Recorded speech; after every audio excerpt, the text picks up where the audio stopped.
Yu-Gi-Oh does not have to be so damn expensive. Yes, I said it. You guys heard it correctly. Don't hit the like button. Hit the dislike button. I know you're gonna do it. Also, please unsubscribe because I know you're gonna do it when you hear this rant I'm about to give you guys. Yu-Gi-Oh, just like every card game, is not that expensive. Now, hear me out. Why is Yu-Gi-Oh so expensive? You players make it expensive. A lot of people actually pay top dollar for their cards. I'm a victim of this as well. Mo Charming Fuwalos was sitting at about $100 or so, give or take. I chilled out those Mo Charming Fuwalos just to be a meta scrub. Now, I will say this at the end of the damn day.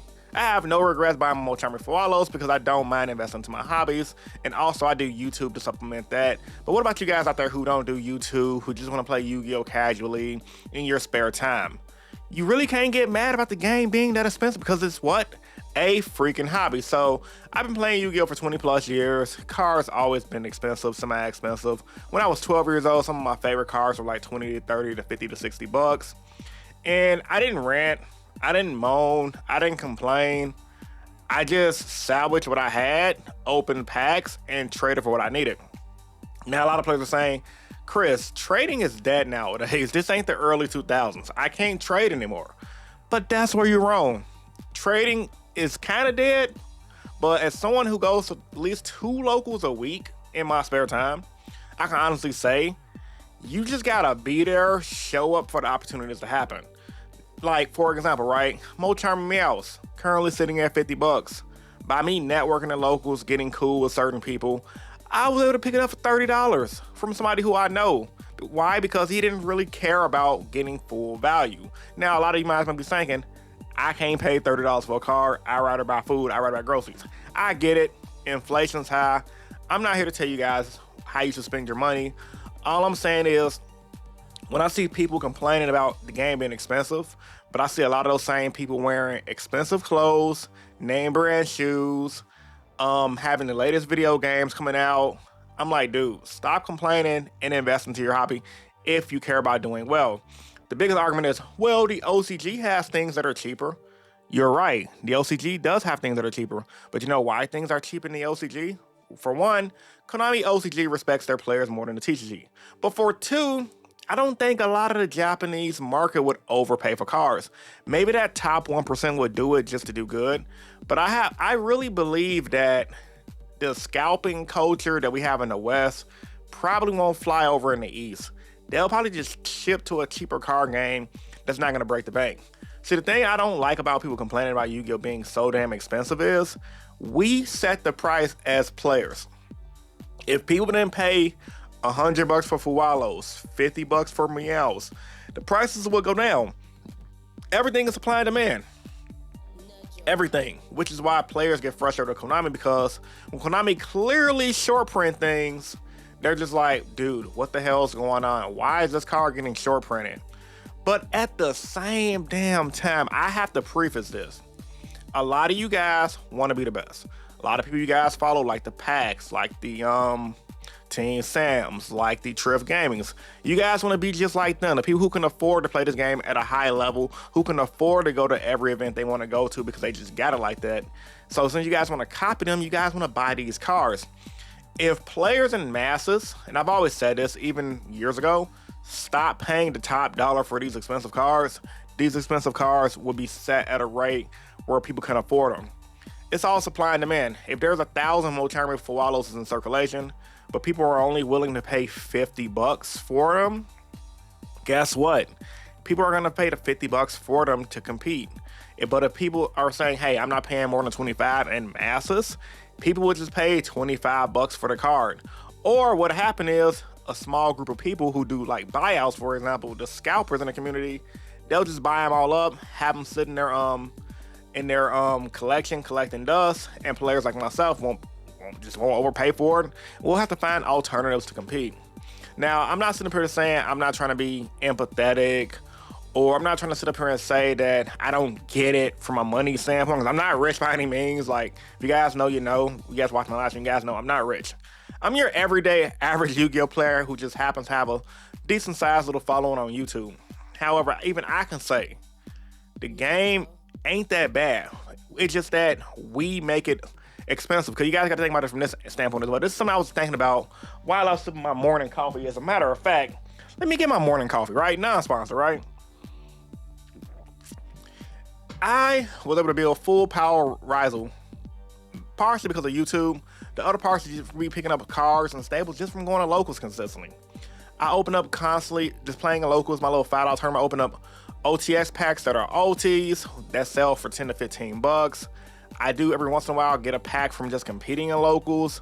I trade that for other cards, and I'm able to get every single thing I need. And I thought to myself last night, I'm like, man, I have a full power Rizel deck. All I'm missing right now is 2 Mochami Meows.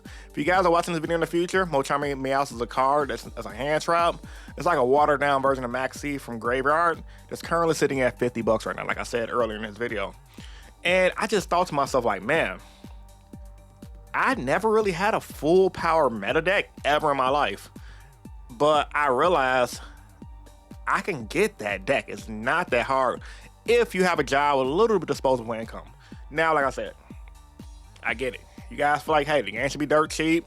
Games like Pokemon get a meta deck like for 50 bucks. But as someone who's been playing competitively for 20 plus, like I said, right now is a prime time for this playing Yu-Gi-Oh! You can get your deck. Now, I'm just speaking on the Chicago market. Other markets might be differently. If you guys live in a smaller town, this might be different. I'm not speaking to you guys. So before you guys comment saying, hey, I live in buttfuck Egypt, I can't get cards. I get it. And I'm not saying Egypt literally, because I have nothing against the Middle East. I gotta preface that we're on the interwebs, and a lot of you guys are freaking sensitive. It drives me freaking nuts. But what I am saying is, I get that decks are overpriced, right? And I also get that from the pro player standpoint, if you just go to locals consistently, playing locals consistently, do decently good at locals and win packs, get store credit, however your local system pay out, you can over time build on you a meta deck. It's a reason why a lot of these series like Balling on a Budget that Pack does. I think Nim also did a series as well where they take a $10 structure deck and slowly build on that a lot. A lot of players don't want to do that. You guys want instant gratification. You guys want to be broke, but want everything instant. The shit don't work that way. You guys look at me work. I'm a prime example. I had a meta deck, and I saved my ass and got stuff early for the meta deck, and I'm pretty much complete building my meta deck. I just need 2 cards for my side deck. A lot of you guys can do the same damn thing, but you refuse not to because you're pissed off, you can't get the deck on the release, so now you want to rant, cry, and rave that you didn't prep yourself to get it. Now there's levels to this shit, like I keep prefacing throughout this entire video. Some people just don't have the extra money. I get it. But once again, I'm not rich, by any means. I'm probably broke AF compared to a lot of you guys that have way more jobs, make way better incomes than me, so I don't want to hear that shit. If my broke ass can do it, you guys can do it too. All you guys got to do is just honestly strategize. This is how you get good cards and good decks. You guys got to strategize. Study the OCG. Plan in advance. Pick up cards early. Go to locals consistently. Take a little bit of money out and invest into your hobby. Yu-Gi-Oh! Is a game. It is fairly expensive, but it don't have to be that expensive when you take your time out and plan for it.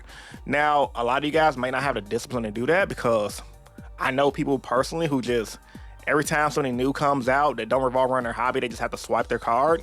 And I'm not saying, hey, put your decks on credit cards. Don't do that goofy shit. But take some time out, build a nice trade binder, go interact with people, get some freaking sunlight, trade, and slowly build up from there. It may take you a few months to get your meta deck. You might not be able to play your best deck right away on the release. Prime example, a lot of Blue Eyes players are currently butthurt that Lordy Lows are 160. Well, guess what, dumbass? You guys didn't wait and purchase Lordy Lows super late, waiting for your favorite YouTuber or favorite pro player to top the deck, or wait for the deck to prove results in the TCG to show how good it is. You guys wouldn't have missed the wave, and you guys would have got the card dirt freaking cheap. A card I just picked up right now recently that may be somewhat expensive in the future is Golden Lure Maylong. It's a synchro monster. I have a picture on the screen. It's a card that's a side deck card that you use for the Blue Eyes matchup. It's like, what, 50 cents to $1? That might be a $5 to $10 super rare similar to Aggregator because it helps for the Blue Eyes matchup. I got it early just to be on the safe side because the car can get expensive. I also got a lot of other cars early for my Rival deck, so that way when Rivals came out, I was ready, and now I have everything in fold. So I just gotta say this, man. You guys could definitely get these decks if you took the time out and just studied and put the effort in. But just like a lot of modern people nowadays, this ain't what this even mean Gen Z. Millennials do this shit too, and some Gen Xers. You guys want instant gratification. You're a microwave generation. You don't take the time out and study. I know tons of people just like me locally who play whatever deck they want because they take a little bit of money they invest in their job into their game, and they trade and hustle their ass off for everything they need. So, with all that being said, let me know you guys' thoughts about this in the comments down below. Do you guys hate the way how the game is, how expensive it is? Do you guys think the game is really expensive? And once again, the game is pricey, but it's really pricey because people play the price. But at the same damn time, you guys can get the cards you need, because if you guys open up product by going to locals, you're gonna open up money cards eventually that you could trade for other money cards, and it just may take you longer to build X deck versus somebody else who just buys it outright. Well, anyway, man, this is your boy Rogue Hero bringing you guys another real discussion, and I'm signing out. Peace. I'm gonna see you guys in the next video.